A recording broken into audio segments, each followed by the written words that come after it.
సీమకి మోడీ అయితే ఒక గిఫ్ట్ ఇవ్వబోతున్నారు. నిన్న జరిగినటువంటి ఉపన్యాసంలో ఒక అంశాన్ని కావాలని మీడియా హైప్ చేయాల్సింది హైడ్ చేసేసింది. ఏంటది అంటే రాయలసీమలో హైకోర్టుకి కట్టుబడి ఉన్నామన్నట.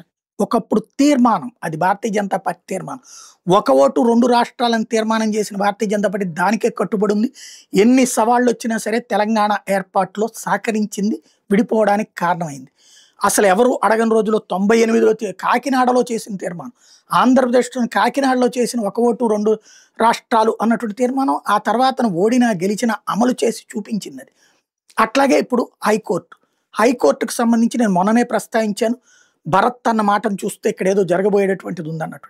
ఈ ప్రభుత్వం, ఈ కూటమి ప్రభుత్వం అధికారంలో ఉండగానే హైకోర్టునైతే తరలించదు, కానీ హైకోర్టు డివిజన్ బెంచ్ ఏర్పాటు దిశగా అడుగులు పడుతున్నాయి అన్నటువంటిది వినబడుతోంది. మోడీ ఉపన్యాసంలో హైకోర్టు ఇది సీమకి హైకోర్టుకు సంబంధించినటువంటి బెంచ్కి కట్టుబడి ఉన్నామన్నటువంటి పాయింట్ ఇక్కడ చర్చకొచ్చింది.